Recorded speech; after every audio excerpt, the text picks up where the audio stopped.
नमस्कार, बहुत स्वागत आप सभी का आपके प्रोग्राम कहानी कुर्सी की में। मैं हूं सौरभ शर्मा आपके साथ। हमारे साथ हमारे चार मेहमान हर्षवर्धन त्रिपाठी जी, विजय त्रिवेदी जी, विनोद अग्निहोत्री जी और समीर चौगांकर जी स्टूडियो में आ चुके हैं। बहुत स्वागत सर आप सभी का। अंतर्राष्ट्रीय खबरों के लिहाज से आज बहुत बड़ा दिन है और भारत उन खबरों के बिल्कुल केंद्र में है। एससीओ का समिट आज पूरा होगा और आज की हाइलाइट्स ये हैं कि जॉइंट डिक्लेरेशन इस समिट में जो नेता मिले उनकी बातचीत के बाद जारी हो चुका है। उसमें क्या क्या है आपको बताएंगे। आज राष्ट्रपति पुतिन के साथ प्रधानमंत्री की मुलाकात हुई है, उसमें क्या बातें प्रधानमंत्री ने की, क्या कहा राष्ट्रपति पुतिन ने, यह भी आपको हम बताएंगे। और कुछ तस्वीरें क्यों चर्चा में हैं आज, सबसे पहले शुरुआत उससे कर लेते हैं। ये दो तस्वीरें आप जरा देखिए। इन दोनों तस्वीरों में आपको यह नजर आएगा कि भारत इस वक्त ग्लोबल पावर के तौर पर दुनिया में केवल स्थापित ही नहीं है, बल्कि दुनिया की और बड़ी शक्तियों को भी साथ लाने की ओर भारत काम कर रहा है।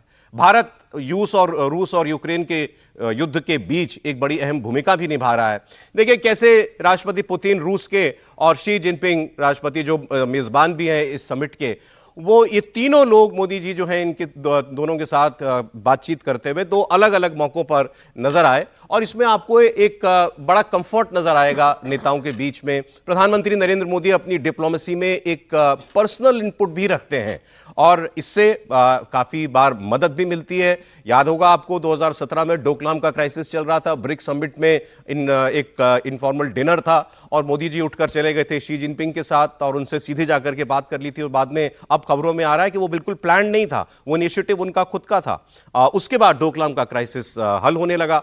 और अब आप देखिए चीन और भारत के बीच नजदीकियां बढ़ रही हैं। नजदीकियां बढ़ रही हैं भी अगर ना कहें तो ये कह सकते हैं दूरियां धीरे धीरे मिट रही हैं।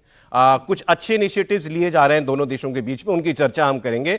लेकिन पुतिन और प्रधानमंत्री मोदी, इनकी केमिस्ट्री और इनकी दोस्ती के बारे में तो दुनिया जानती है। और आज प्रधानमंत्री ने यह बात कही भी कि कई बार आपसे जब मुलाकात होती है तो उसमें दो मकसद मेरे हल हो जाते हैं। एक तो आपके साथ एक अच्छी बातचीत हो जाती है और दूसरा कई नई बातें मुझे जानने को मिलती हैं। लेकिन इन दो तस्वीरों को आप फिर स्क्रीन पर ले लीजिए, इन पर जरा हम लोग पहले बात करेंगे। ये प्राइम मिनिस्टर नरेंद्र मोदी का चीन में जिस तरीके से आना हुआ, आप इस वक्त चीन के अखबारों को उठा करके देखिए, उनकी वेबसाइट्स पर आप जाइए, सरकारी मीडिया या गैर सरकारी मीडिया दोनों, भारत के नेता का इस समिट में आना ये उनके लिए एक बहुत महत्वपूर्ण बात है। क्योंकि रूस और चीन की दोस्ती है, इसमें कोई ऐसी कोई बात नहीं है। लेकिन भारत के प्रधानमंत्री का 7 साल के बाद इस समिट में जाना, वो इसको कामयाबी दे रहा है। इस बार का एससीओ समिट इसके इतिहास में सबसे कामयाब बताया जा रहा है, क्योंकि 20 देशों के नेता जो हैं वो इसमें शामिल हुए हैं और ये पहली बार हुआ है। और ये कौन रिपोर्ट कर रहा है? ये वेस्टर्न मीडिया रिपोर्ट कर रहा है, मतलब अमेरिकी और यूरोप का मीडिया। वो इस समिट की बात करते हुए कह रहा है कि शी जिनपिंग, मोदी और पुतिन ने अपना दम दिखाने के लिए, इस समिट को कामयाब बनाने के लिए अपनी पूरी ताकत ना सिर्फ झोंकी है, यह भी बता दिया है कि हम एक मल्टीपोलर वर्ल्ड ऑर्डर में अगर यकीन करने की बात कहते हैं तो उसको हम करके भी दिखा सकते हैं। वरना रूस से तेल खरीदने की वजह से हम पर टैरिफ लग रहा है। और आप देखिए राष्ट्रपति पुतिन के साथ कितने आराम से कंफर्टेबल बातचीत मोदी जी करते हुए दिखाई दे रहे हैं।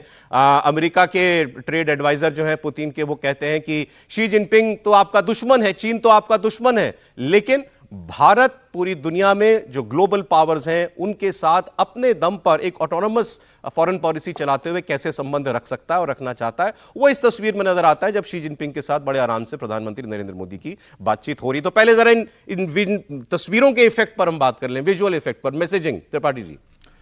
नहीं, देखिए इसको एक लाइन में अगर कहें तो डिसमेंटलिंग द स्टेटस को, जो दुनिया का एक चला आ रहा है कि अमेरिका होगा, अमेरिका तय करेगा, चीन उसके सामने एक डिटरेंट के तौर पर दिखेगा और उसके अलावा पूरी दुनिया उनके इर्द गिर्द कहीं न कहीं किसी के साथ खड़े होकर घूमेगी, तो वो खत्म हो गया। यूएनजीए में प्रधानमंत्री नरेंद्र मोदी ने वो मुझे लगता है 15 का वर्ष था जब वो यूएनजीए में उन्होंने बोला था, तो उन्होंने एक बात कही थी और जब उन्होंने ये कहा था तब उसको कहा ये कह रहे ये तो कुछ ज्यादा बढ़ चढ़ के नहीं बोल रहे हैं, अभी भारत की ये हैसियत है क्या। उन्होंने कहा था ये एक ध्रुवीय विश्व का समय खत्म हो गया, ये शीत युद्ध वाले विश्व का समय खत्म हो गया, ये ट्रेड के जरिए दुनिया को चलाने का समय खत्म हो गया। और उन्होंने कहा था कि जो दुनिया के मंच हैं, UNSC, WHO, WTO, world bank, IMF, इन सब की प्रासंगिकता क्या है, रेलिवेंट कहां है, संदर्भ इनका कोई बनता है क्या। और उन्होंने तब एक बात कही थी कि अब दुनिया बहुध्रुवीय विश्व की तरफ बढ़ चुकी है, सबकी अपनी भूमिका है और उसी तरह से दुनिया आगे बढ़ेगी। तब लोगों ने कहा कि कैसे तय हो सकता है। उसके बाद आप देखिए बहुत सी चीजें घटी। 2020-21 में अमेरिका ने इन संस्थाओं को पैसा देना बंद कर दिया, चाइना ने ज्यादा पैसा दिया कोविड के बाद। फिर अलग अलग जो मंच थे वो एक दूसरे से तोड़कर ट्रेड डील करने लगे। WTO की प्रासंगिकता खत्म हो गई जो 2005 में अस्तित्व में आया। UNSC किसी भी युद्ध को नहीं रुकवा पाया। ट्रंप ने कहा कि रुकवाना ही है तो हम ही जाएंगे जहां जाना होगा। दूसरे देश कहने लगे हम यहां आए। एक तरह से जो नरेंद्र मोदी ने 2015 में एसेस कर लिया था, आज आप उसकी लार्जर पिक्चर देख रहे हैं। यह बहुत साफ साफ दिखता है। दूसरा जो है, ये तीनों नेताओं के लिए अपने अपने मोर्चे पर थोड़ा सीमेंटिंग करने का, पक्का वाला कर देने का है। पहला, शी जिनपिंग को कहें तो जो बार बार कहा जाता है कि अमेरिका के सामने तो कोई हैसियत नहीं है, वो दिखा रहे हैं कि नहीं भैया, हम जो बड़ा जमावड़ा कर सकते हैं तुम्हारी वो ताकत नहीं है। पुतिन, हम अगर बार्गेन टेबल पर बैठ रहे हैं पीस के लिए तो हमें गड़बड़ वैसे मत समझ लीजिएगा, हमारे पास दूसरे सारे दांव भी हैं। भारत जो कह रहा है हम डेमोक्रेसी हैं, वर्ल्ड्स लार्जेस्ट डेमोक्रेसी, और हमारे पास ढेर सारे ऑप्शंस हैं। हम चाहते जरूर हैं कि अमेरिका जो दुनिया की दूसरी ऐसी सबसे बड़ी डेमोक्रेसी है उसके साथ हमारे रिश्ते अच्छे रहें, और यह मैसेजिंग बहुत जबरदस्त तरीके से गई है। अब दो बातें आज हम इस समिट से हासिल क्या हुआ, सवाल तो ये है ना, तस्वीर खिंचाने तो गए नहीं थे नेता वहां पर। तो जॉइंट डिक्लेरेशन में क्या है, इसके अलावा प्रधानमंत्री नरेंद्र मोदी ने जब उस समिट को एड्रेस किया जहां ये सभी 20 देशों के नेता बैठे हुए थे, उनके सामने प्रधानमंत्री ने क्या क्या बातें की, वो बाद में। पहले जॉइंट डिक्लेरेशन की मैं आपको बात बताता हूं, और इसमें भारत की एक कूटनीतिक जीत भी है, और भारत के हर देश का एक इनपुट होता है, और वो जब एक समन्वय बन जाता है, अंडरस्टैंडिंग बन जाती है कि ये बातें हर देश ने जो सुझाई हैं वो घोषणा पत्र में आनी चाहिए, जिन पर अंडरस्टैंडिंग होती है तो वो उसमें शामिल की जाती हैं। भारत के लिहाज से वो सबसे बड़ा मुद्दा था आतंकवाद, और आतंकवाद की परिभाषा केवल आतंकवादी नहीं, क्रॉस बॉर्डर टेररिज्म, आतंकवादियों के बैकर्स, फाइनेंसर्स, इन सब का जिक्र इस जॉइंट डिक्लेरेशन में किया गया है। पहलगाम हमले की निंदा भी की गई है। तो मैं एक एक करके जरा आपको इस जो जॉइंट डिक्लेरेशन है उसके बारे में बता दूं। सबसे पहले कहा गया है शुरुआत के एक दो पैराग्राफ में, there is a growing desire to create a just, equitable and representative multipolar world order. तो मल्टीपोलर वर्ल्ड ऑर्डर तो पहली शर्त है कि हम बैठे हैं, इसका मतलब यह नहीं कि कोई दुनिया का एक दादा है और वो डिक्टेट करेगा और वो दुनिया का सारा सिस्टम चलाएगा, चाहे सिक्योरिटी का हो, या इकोनॉमिक ट्रेड का हो। तो मल्टीपोलर ग्लोबल ऑर्डर पहली चीज है। दूसरा, उसमें कहा गया है कि the leaders consider it necessary to adapt the UN to modern political and economic realities. UN में परिवर्तन होना चाहिए, भारत को मिलनी चाहिए जगह यूएन सिक्योरिटी काउंसिल में। वो लाइन तो नहीं है, लेकिन यूनाइटेड नेशंस में रिफॉर्म हो, ये अब एससीओ समिट से सारे लीडर्स ने कहा। फिर आई आतंकवाद की बात। Member state strongly condemn terrorism in all its forms and manifestations and stress double standards in the fight against terrorism are unacceptable. Double standards नहीं बर्दाश्त किए जाने चाहिए। इसके बाद इसमें पहलगाम हमले का जिक्र है। Member state strongly condemned the terrorist attack in Pahalgam on 22 April 2025। लेकिन उसकी अगली ही लाइन में, member states also strongly condemned the terrorist attack on Jaffar Express on 11 March and in Khuzdar on 21 May 2025, मतलब पाकिस्तान में जो आतंकवादी हमले हुए। आपको लगेगा ये तो हमको बराबर में तोल दिया है, तो इसमें भारत की कामयाबी कैसे है? इसमें भारत की कामयाबी यह है कि इससे पहले जो रक्षा मंत्री मिले थे एससीओ समिट में, उस वक्त पहलगाम हमले का जिक्र ही नहीं था जॉइंट स्टेटमेंट में, केवल जाफर एक्सप्रेस हमले का जिक्र था, और भारत ने, रक्षा मंत्री राजनाथ सिंह गए थे, उन्होंने दस्तखत करने से मना कर दिया था। इस बार पहलगाम हमला भी है और क्रॉस बॉर्डर टेररिज्म भी। सर बिल्कुल ठीक, आपने जिस पॉइंट को किया वो सबसे महत्वपूर्ण बात है। यदि जॉइंट डिक्लेरेशन को देखें और पिक्चर्स को देखें तो एक बड़ा बदलाव क्या हुआ है पिछले 50 साल में, 60 साल में। एक बड़ा बदलाव ये हुआ कि हम 50 साल पहले, 60 साल पहले एक जो नॉन अलाइन मूवमेंट होता था उसको लीड कर रहे थे। नॉन अलाइनमेंट मूवमेंट का मतलब था कि जो सुपर पावर्स हैं जी, वहाँ हमारी जगह नहीं है, हम एक अलग तरीके का एक वो बना रहे हैं। छोटे जो नॉन पावरफुल कंट्रीज हैं, बचे कुछ ही देश हैं, उनके साथ मिलकर कमज़ोर देशों के साथ हम एक अगुवाई कर रहे हैं। नॉन अलाइन, दोनों जो बड़ी पावर्स थी यूएसएसआर और यूएसए, उनके साथ नहीं है। आज वो बदल के एक मल्टी अलाइन पॉलिसी में तो आई गया, लेकिन आज आप सुपर पावर्स के साथ खड़े हुए। एग्जैक्टली, ये एक बड़ा बदलाव है। बिल्कुल ठीक। मतलब रशिया, चाइना, आप माने ना माने, वो सुपर पावर्स हैं। कल सर एक शायद न्यूयॉर्क टाइम्स या वॉशिंगटन पोस्ट की हेडलाइन थी ना, आप थे कल तो प्रोग्राम में, उसमें क्या था कि 3 of the top of world's most powerful leaders are meeting. और उसको इससे भी देखिए कि वेस्ट का पूरा मीडिया और आपके मित्र ट्रंप साहब भी वो इस सारी समिट को देख रहे हैं। बिल्कुल। इसका मतलब ये है ना कि वो इम्पोर्टेंट हो गई है। अब जॉइंट डिक्लेरेशन की बात करें तो उसमें दो बातें महत्वपूर्ण हैं। एक तो शहबाज शरीफ साहब भी मौजूद थे जब ये जॉइंट डिक्लेरेशन हुआ, जिसमें पहलगाम घटना का जिक्र किया गया है, और रक्षा मंत्रियों का जो सम्मेलन हुआ था SCO में, जिसमें गए थे हमारे राजनाथ सिंह साहब, और वो जॉइंट डिक्लेरेशन उस पर भी हमने चर्चा की थी कि उस समय मुझे लगा था कि हमारी फॉरेन पॉलिसी के जो लोग थे उन्होंने उस तरह से दबाव नहीं बनाया। तब भी मैंने ये बात कही थी कि जॉइंट डिक्लेरेशन बनाते वक्त मेंबर कंट्रीज को एक सलाह ली जाती है, लेकिन उसमें उसको शामिल नहीं किया गया जी। और वो नहीं हुआ तो उसके ऊपर भारत ने अपनी नाराज़गी जाहिर की। आज प्रधानमंत्री की वहाँ पर मौजूदगी है तो चाइना को ये बात समझ में आता है कि प्रधानमंत्री की मौजूदगी में यदि पहलगाम की घटना का जिक्र नहीं किया जाएगा जी। और पहलगाम की घटना ही नहीं, पूरे आतंकवाद को लेकर, फंडिंग को लेकर, आकाओं को लेकर जिस तरह से उस पर की गई है बात, क्रॉस बॉर्डर टेररिज्म को लेकर बात की गई है, तो वो बड़ी महत्वपूर्ण घटना है और ये बड़ा डेवलपमेंट है SCO में। प्रधानमंत्री ने अपने रिमार्क में आतंकवाद पर जो कहा वो भी आपको भी यहीं सुन लेना चाहिए, क्योंकि उन्होंने जो बोला उसको स्थान मिला जॉइंट डिक्लेरेशन के अंदर। सुनते हैं प्रधानमंत्री ने क्या कहा। SCO, S security, C connectivity, O opportunity.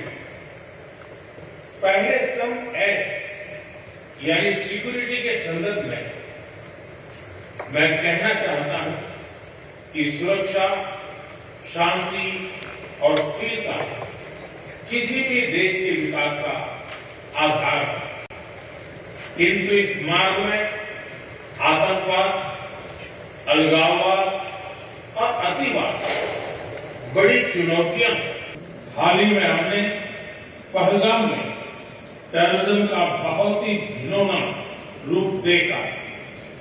इस दुख की घड़ी में जो मित्र देश हमारे साथ खड़े रहे, मैं उनका आभार व्यक्त करता हूं। यह हमला केवल भारत की अंतरात्मा पर ही आघात नहीं था, यह मानवता में विश्वास रखने वाले हर देश, हर व्यक्ति को खुली चुनौती थी।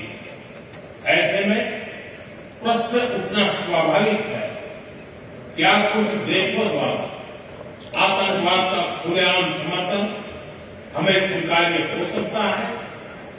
एक्सेलेंसी, हमें स्पष्ट रूप से और एक स्वर में कहना होगा कि आतंकवाद पर कोई भी डबल स्टैंडर्ड स्वीकार्य नहीं होंगे। हमें मिलकर आतंकवाद का हर रंग में, हर रूप में विरोध करना होगा। सीधी सीधी और खरी खरी बात आतंकवाद पर प्रधानमंत्री ने देश के, दुनिया के 20 बड़े नेताओं के सामने कह दी। और अब ये जो इस वक्त आप तस्वीरें देख रहे हैं, प्रधानमंत्री वापस लौट रहे हैं। उनका चीन समिट, और कामयाब समिट कहा जाएगा ये SCO का, वहां से वो इस वक्त रवाना हो रहे हैं भारत के लिए। तो वो तस्वीरें आपके सामने हैं, बल्कि 2 बैक टू बैक विजिट जो दौरे जापान और चीन का, दोनों ही भारत के लिहाज से काफी कुछ पॉजिटिव लेकर के आने वाले रहे हैं। और अब प्राइम मिनिस्टर वापस भारत के लिए रवाना हो रहे हैं। अब जो आतंकवाद की बात हम कर रहे थे सर, उस पर जॉइंट स्टेटमेंट में जो आगे 1-2 बातें, मोदी जी ने साफ साफ कहा डबल स्टैंडर्ड नहीं चलेंगे भाई, आप ये आतंकवाद फैलाने वाला भी और आतंकवाद सहने वाला भी, दोनों आदमी बराबर नहीं होते। आगे ये जॉइंट स्टेटमेंट बड़ी इंपॉर्टेंट बात कह रही है। Member states while reaffirming their firm commitment to the fight against terrorism, separatism and extremism, आगे सुने, stress the inadmissibility of attempts to use terrorist, separatist and extremist groups for mercenary purposes। आतंकवादियों का mercenary purposes के लिए इस्तेमाल अगर कोई देश करता है तो यह स्वीकार्य। मर्सनरी मतलब किराए का, भाड़े के लड़ाके, हत्यारे। तो वो कौन कर रहा है? वो सारे के सारे पाकिस्तान में बैठे हैं। और ये मुझे लगता है ये भारत की इंसिस्टेंस पर ये लाइन जो है हो सकता है इसमें डाली गई हो। नहीं, निश्चित रूप से सबसे ज्यादा पीड़ित आतंकवाद से तो भारत ही है ना। और वो भी क्रॉस बॉर्डर टेररिज्म का जब शब्द आया तो सीधे सीधे पाकिस्तान को संबोधित है, नाम भले न लें आप, क्योंकि पाकिस्तान में जो आतंकवाद है, जो बलूचिस्तान हो, तो उनका इंटरनल मसला है। सर आपने बोला, मैं भी ये सोच रहा था जब मोदी जी की बात सुनी है, नाम क्यों नहीं लिया जाता? नहीं, नाम ऐसे फोरम्स पर, इसलिए उसका कारण समझिए। देखिए, SCO में पाकिस्तान भी है, भारत भी है। शी जिनपिंग के लिए ये SCO को सफल बनाना सबसे बड़ी चुनौती थी, और उन्होंने आज SCO को इस लेवल पे ले गए हैं कि वो लगभग G20 या G7 जैसा बना दिया उन्होंने। और ये एशिया का संगठन है, महत्वपूर्ण बात है। इसमें पश्चिमी देशों का कोई लेना देना नहीं है। ये अपने आप में एक बहुत बड़ी, जैसे विजय जी कह रहे थे, बड़ी उपलब्धि है कि ये एशियाई देशों का एक ऐसा संगठन है जो टक्कर दे रहा है G7 को, जो जिसको लेकर के सारे पश्चिमी देश जो है बड़ी अपने मतलब वो धौंस दिखाते हैं, डीए हाँकते हैं, आप कहिए। तो ये सफल बनाना जिम्मेदारी शी जिनपिंग की भी थी, मोदी जी की भी थी, बाकी जो बड़े जो प्लेयर्स हैं। ऐसे में कोई ऐसा मुद्दा जिससे इसमें विवाद पैदा हो और कोई एक देश अपने को अलग करे, तो फिर सम्मेलन की असफलता होती है। इसलिए ये कुछ कंसेशंस दिए जाते हैं डिप्लोमेसी में कि भाई नाम न ले, लेकिन बिना नाम लिए सब कह दें। जो कहना कहते। तो जो कहना कह दिया बिना नाम लिए उन्होंने, क्योंकि जाहिर है कि क्रॉस बॉर्डर टेररिज्म की जब बात होगी तो पाकिस्तान के अलावा किसका नाम आएगा वहाँ? ठीक बात है, भारत तो कहीं क्रॉस बॉर्डर टेररिज्म कर नहीं रहा है। दूसरा, पाकिस्तान में जो जिसको आतंकवाद कहते हैं, बलूचिस्तान का जो मसला है, वो तो उनका इंटरनल बलूचिस्तान है, वो कोई नहीं, लेकिन उन्होंने वही पाकिस्तान भी तो इन जो दो हमलों का जिक्र है, खुजदार और जाफर एक्सप्रेस, उसने भारत को जिम्मेदार ठहराया था। नहीं, उसने भी डलवा लिया उसमें। ये तो वो तो जिम्मेदार किसी को ठहराएं, लेकिन भारत और बलूचिस्तान में कितनी दूरी है बताइए? भारत कहां से इन्फिल्ट्रेट कर हमारा क्रॉस बॉर्डर का मामला नहीं हो क्रॉस बॉर्डर कैसे मामला होगा? कहां बलूचिस्तान है, कहां भारत की सीमाएं हैं? यहाँ तो पीओके और जो हमारा कश्मीर पूरा बिल्कुल जुड़ा हुआ है ना, हमारी सीमाएं जुड़ी हुई हैं। आप घुसपैठ करा सकते हो, हम कहाँ से कराएंगे? दूसरी बात यह है कि ये तो कहने की बात, मुझे लगता है कि भारत की कूटनीतिक सफलता इसमें ज़बरदस्त रही है। पहलगाम का जिक्र हुआ, क्रॉस बॉर्डर टेररिज्म का जो है की निंदा की गई और उसके बारे में कड़े शब्दों का इस्तेमाल किया गया। और सबसे बड़ी बात जो ये है, मैं फिर कह रहा हूँ, जो विजय जी ने कहा कि अब पश्चिमी देशों का जो प्रभुत्व अंतर्राष्ट्रीय राजनीति में था, उसको एशियाई देश मिलकर के अगर चुनौती दे रहे हैं, तो इसका मतलब दुनिया, बहुध्रुवीय दुनिया का मामला जो है स्टेब्लिश हो गया है। अभी तक तो कहा जाता था, ये स्थापित हो गया है कि मल्टीपोलर वर्ल्ड है। यहाँ SCO भी है, यहाँ G20 भी है, G7 भी है और तमाम सारे ऑर्गेनाइजेशंस हैं इसमें। और बहुत बेहतर होता अगर एक बार हम सार्क जैसे ऑर्गेनाइजेशन को भी अगर मजबूत करते, तो उसमें भारत का भी थोड़ा सा जो है एक और दबदबा पड़ता। और ये यूनिपोलर वर्ल्ड ऑर्डर की ताबूत में आखिरी कील ट्रंप साहब नहीं ठोकी है। उन्हीं मतलब ट्रंप साहब तो कल देखिए, कल भारत के विदेश मंत्रालय का एक स्टेटमेंट आया। सब कहाँ कील ठोकेंगे भी क्या? नहीं, अच्छा, एक वो तस्वीर तो चला दें जरा स्क्रीन पर। आज बड़ा लोग आनंद ले रहे हैं एक तस्वीर को देख करके कि राष्ट्रपति पुतिन और प्रधानमंत्री मोदी चलते हुए आ रहे हैं और पीछे खड़े हैं बैकग्राउंड में शहबाज शरीफ, और वो देख रहे हैं बस शायद मन में सोचते हुए। मतलब उनकी ऐसी कोई तस्वीर आई नहीं आई, मुझे नहीं पता, पाकिस्तानी मीडिया में शायद चलती होगी। हाँ, ये तस्वीर है कि मोदी और पुतिन चलते हुए आ रहे हैं और वो टेंशन में पीछे शहबाज शरीफ खड़े हैं। नजरें तो घूमी होंगी जरूर जब उनके सामने से गुजरे, लेकिन गर्दन नहीं घुमाई उन्होंने। वैसे ईमानदारी की बात तो ये है कि ये ग्रुप फोटो के लिए आ रहे थे, तब सब लोग खड़े हैं, तो सब अपनी अपनी जगह पर खड़े थे। शहबाज शरीफ दिखेगा तो पाकिस्तान के झंडे के आगे खड़े हैं, मोदी जी अपनी जगह पर, भारत के झंडा जहां स्थान है वहां पर वो जा रहे हैं। हाँ, लेकिन तस्वीर में मजे लेने के लिए बहुत कुछ है। एक लाइन में इसमें जोड़ दूं, जो अभी आप कह रहे थे पाकिस्तान का नाम क्यों नहीं लिया, तो मैं वैसे केवल रूल्स के हिसाब से बोल रहा हूँ कि डिप्लोमेटिक नॉर्म्स में ये आता है कि यदि आप समिट के मेंबर हैं, मतलब जो भी समिट हो रही है, SCO है या ब्रिक्स है, जो भी है, उसके यदि मेंबर कंट्री हैं, तो उसका नाम नहीं लिया जाता किसी भी आरोप के तहत, आपका दुश्मनी हो। अच्छा, ठीक है। देखिए, एक लाइन और ये भी बहुत इंपॉर्टेंट है समीर जी, ये जॉइंट डिक्लेरेशन में मोदी जी ने तो साफ साफ कहा डबल स्टैंडर्ड आतंकवाद पर हमें नहीं सहने हैं। The member states will continue to step up joint efforts to prevent the spread of radical ideologies. कट्टरपंथी विचारधाराओं को रोकने के लिए हमें काम करना पड़ेगा। Religious intolerance and xenophobia, aggressive nationalism and ethnic and racial discrimination, ये नहीं होना चाहिए। इसमें बहुत कुछ अफगानिस्तान के लिए भी है, जो बातें इसमें कही जा रही हैं, लेकिन स्प्रेड ऑफ रेडिकल आइडियोलॉजीज, इसको रोकना, ये भी एक लक्ष्य बताया गया है SCO का। निश्चित रूप से प्रधानमंत्री मोदी ने जो अपना भाषण दिया है, मुझे अगर आप ध्यान से सुनेंगे तो मुझे लगता है कि उन्होंने सबको इसमें संदेश दे दिया। और जो उन्होंने कहा है कि भाई आतंकवाद, अलगाववाद और अतिवाद का जो जिक्र हुआ है इस घोषणा पत्र के अंदर, यह सीधा सीधा दर्शाता है कि भारत ने किस तरीके से अपना पक्ष इस SCO के बैठक में रखा है। देखिए, इस बैठक से बहुत साफ है, 2014 से लेकर अगर 2025 तक का समय अगर देखेंगे, प्रधानमंत्री मोदी के अगर ये 11 साल का कार्यकाल प्रधानमंत्री के रूप में अगर देखते हैं, तो वो पुतिन से भी कई बार मिले, वो शी जिनपिंग से भी कई बार मिले, लेकिन इस बार की जो मुलाकात हुई है चाइना में, उसमें जो गर्मजोशी नजर आ रही है, जो एक पॉजिटिविटी नजर आ रही है तीनों के बीच में, यह लग रहा है कि भाई आने वाला जो समय है वो यूरोप का नहीं, एशिया का होने वाला है। अब एशिया वर्ल्ड ऑर्डर तय करने वाला है दुनिया के अंदर कि 3 देश, जो भारत, रशिया और चीन जब मिलेंगे, तो यह निश्चित रूप से ट्रंप के लिए और यूरोप के लिए एक चिंता का बात होगी कि आज तक दुनिया में जो ट्रंप और अमेरिका और जो यूरोपियन कंट्री चाहते थे, बहुत दबदबा बना था। अब एक नया वर्ल्ड ऑर्डर तैयार हो रहा है जिसका नेतृत्व भारत कर रहा है, चीन कर रहा है और रशिया जिसके साथ है। तो मुझे लगता है अब ये भारत का लम्हा है। प्रधानमंत्री मोदी ने जिस तरीके से वहां अपनी बात को रखा और प्रधानमंत्री मोदी ने जिन जिन बातों का जिक्र किया उसको बहुत गंभीरता से सुना भी गया और घोषणा पत्र में स्वीकार किया गया। मुझे लगता है एक बहुत बड़ी कूटनीतिक भारत की जीत है। जिस तरीके से चीन जो पाकिस्तान का इतना बड़ा समर्थक रहा है, और भारत ने तो पहलगाम पे समय कहा था कि भाई हथियार तो सारे चीन ने दिए थे, टेक्निकल सपोर्ट चीन का था।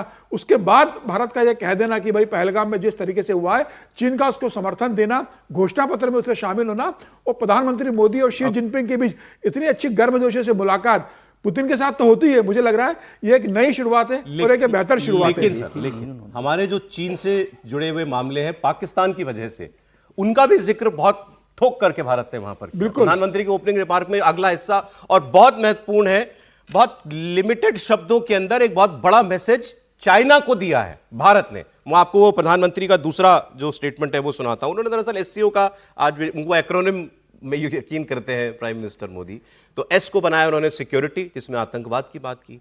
सी को SC उन्होंने कहा कनेक्टिविटी। अब कनेक्टिविटी पर क्या बोले आप ये जरा देखिएगा। कनेक्टिविटी में वो कह रहे हैं कि भारत का हमेशा से मत रहा है मजबूत कनेक्टिविटी से केवल व्यापार ही नहीं, विश्वास और विकास के द्वार भी खुलेंगे। लेकिन हमारा मानना है कनेक्टिविटी के हर प्रयास में संप्रभुता और क्षेत्रीय अखंडता का सम्मान होना चाहिए। संप्रभुता और क्षेत्रीय अखंडता का सम्मान होना चाहिए। मतलब ये जो पाकिस्तान से होकर के, POK से होकर के जो गुजर रहा है ये सीपेक जी, की जो चाइना की पॉलिसी साफ साफ उन्होंने कहा, साहब ये सीधा चैलेंज है, ये हमारी धरती है जहां से आपने अपना प्रोजेक्ट निकाला है। साफ साफ बता दिए, सुनते हैं। अब मैं दूसरे स्तंभ C यानी कनेक्टिविटी पर अपने विचार रखना चाहूंगा। भारत का हमेशा से मत रहा है कि मजबूत कनेक्टिविटी से केवल व्यापार ही नहीं बल्कि विश्वास और विकास के द्वार भी खुलते हैं। इसी सोच के साथ हम चाबहार पोर्ट और international north south transport corridor जैसे इनिशिएटिव पर काम कर रहे हैं। इनसे हम अफगानिस्तान और मध्य एशिया के साथ संपर्क बढ़ा सकते हैं। हमारा मानना है कि कनेक्टिविटी के हर प्रयास संप्रभुता और क्षेत्रीय अखंडता का सम्मान होना चाहिए। अगली लाइन जो अंग्रेजी में प्रधानमंत्री ने कही वो अभी हमने आपको नहीं सुनाई। Connectivity that bypasses sovereignty loses trust and meaning. ऐसे कनेक्टिविटी के प्रयास जिसमें संप्रभुता का ख्याल न रखा जाए, उनसे भरोसा और उनमें यकीन कम होता है। तो पार्टी ये सीधा चीन पाकिस्तान की जुगलबंदी पे नहीं, निश्चित तौर पर। और देखिए इस समिट में जो PM ने जो किया है उसको जरा ठीक से देखें तो सबसे पहला काम उन्होंने किया कि चीन को ये हमेशा ध्यान में रहे कि भारत कोई ऐसा नहीं कि किसी मजबूरी के तहत आपके साथ आ रहा है, आज अमेरिका से रिश्ते खराब हो गए तो हम आपके साथ चले आ रहे हैं, कुछ दबे दबे से रहेंगे, आपकी बात सुनेंगे, वो नहीं किया उन्होंने। यहाँ से जब वो उड़े तो पहले वो जापान चले गए। जापान इस वक्त चीन का किस तरह से विरोध कर रहा है उसको वहाँ के मुखपत्रों को पढ़िए तो समझ में आता है। और देखिए मैं कम से कम बड़ा इस मामले में जिसको कहें कि पक्के मिजाज का हूँ कि चीन, हम इसको इतना भरोसा नहीं कर सकते। हम उतना ही कर सकते हैं जितना हमारे फायदे का होगा। और हम डेमोक्रेसी हैं, वो डेमोक्रेसी नहीं। तो हमारा जो रिश्ता बनता है वो डेमोक्रेसी से अच्छा बनता है, चीन का डिक्टेटर से रिश्ता अच्छा बनता है। तो ये बड़ा क्लैरिटी है। अब वहां जाकर जब वो बोलते हैं तो क्यों बोलते हैं?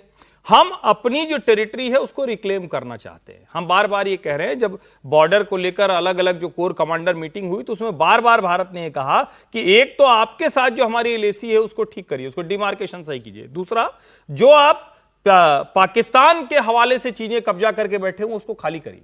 और CPEC पर इसलिए भी क्योंकि अब तो अमेरिका भी वो ड्रिलिंग मशीन तैयार करा रहा है तेल वेल निकालने के लिए, तो वहां भी जाएगा वो। तो ये भी एक सीधे सीधे संदेश है। और मुझे लगता है कि अगर चीन की तरफ से इस पर कोई बयान नहीं आया या उनकी बातचीत में या किसी जगह पर कोई जिक्र नहीं है तो उनको भी सेंसिटिविटी का अंदाजा है, ये भी मानना चाहिए। ताइवान पर इतना टची क्यों है चीन? ताइवान को वो अपना हिस्सा मानता है। कोई देश अगर व्यापार करता है या ओलंपिक में भी अगर ताइवान चला जाए और लोग खेलते हैं उनके संग, मुझे पता नहीं ताइवान जाता है कि नहीं जाता, वैसे शायद नहीं जाता है, लेकिन किसी भी प्रकार का अंतर्राष्ट्रीय संपर्क कोई देश अगर ताइवान से रखता है तो चीन को उसमें प्रॉब्लम होती है।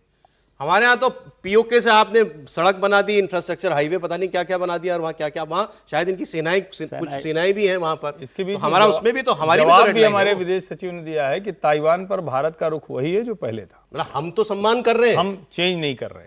हम उसको अलग देश की संज्ञा मान्यता नहीं देते, मान्यता नहीं दे रहे। लेकिन मैंने आप, ताइवान के बसी है हमारे यहाँ, हाँ, हमारे देश में ताइवान का वो है पूरा ऐसा कि अलग, हम टू चाइना थ्योरी मानते हैं, हम सिंगल चाइना थ्योरी नहीं मानते।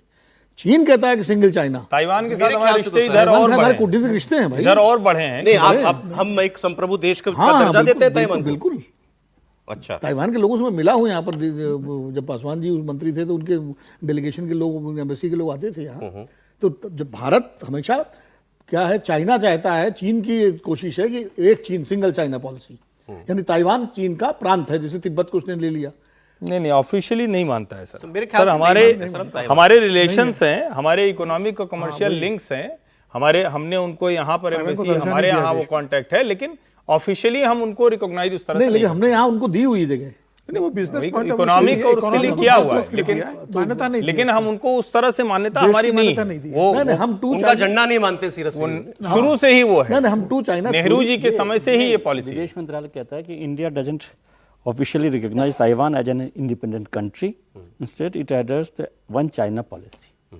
नहीं, ये तो अभी जयशंकर ने कहा। नहीं सर, ये सर, नेहरू जी के मान समय लें तो की हमारा नीति। रुख ये है, चेंज नहीं हुई है। आप ताइवान को अपना हिस्सा मानते हैं तो हम सम्मान करते हैं, ठीक है, बस ठीक है। हम जिस हिस्से को अपना मानते हैं आप भी उसका सम्मान कीजिए। नहीं, वो तो ठीक है, लेकिन ताइवान को लेके भारत के और चीन के बीच में एक गतिरोध है, इसको मतलब जो है इतनी आसानी से हम वो नहीं तो कह चाहेगा सकते। कि हम संबंध कोई हाँ, संबंध वो ना चाहता है रखें। कि हम जैसे हम वांगजाऊ से या हुनान से संबंध नहीं रखते ना, वो चाहता है ताइवान को भारत वही दर्जा दे जो हुनान और यानान और बाकी प्रांतों को की स्थिति है, तो वो हम नहीं देते। हम उसको एक उसके साथ इकोनॉमिक रिलेशनशिप, कल्चरल, सारे सेमीकंडक्टर्स वगैरह तो हम चाहे ताइवान से जो है उनकी फैक्ट्री इस जो आ रही समिट है। में केवल मैं इतना सा कहना चाहता हूँ कि बहुत सब कुछ अच्छा हो रहा है, लेकिन ओवर एक्साइटेड होने की जरूरत नहीं, बिल्कुल ठीक। It's too early to say something. बात करेंगे सर, अभी ब्रेक का समय हो गया, ब्रेक के बाद और प्रधानमंत्री ने खुद मल्टीपोलर वर्ल्ड ऑर्डर, यानी सीधे सीधे अमेरिका के रेफरेंस में जो बात कही है वो बहुत सुनने लायक चीज है, उसकी हम बात करेंगे। आज बड़ी खबरें आ रही हैं अचानक से, कल आपने देखा खबर हो गई कि ट्रंप इज डेड, ट्रंप नहीं रहे, फिर बाद में कुछ सच्चाई उसके, हाँ ट्रंप है, तो लेकिन हुआ कि खबर उड़ी कैसे, ये हम आपको बताएंगे। अब ट्रंप का एडवाइजर ने यह भी कह दिया कि भारत के लोगों, आप देखो ब्राह्मण आपके यहां तेल बेचकर पैसा कमा रहा है, आप लोग समझिए, क्या ये भारत के अंदरूनी मामलों में सीधा दखल नहीं है, और क्या कोई भी मित्र देश ऐसा व्यवहार करता है? अब यह सवाल अमेरिका से पूछा जाएगा।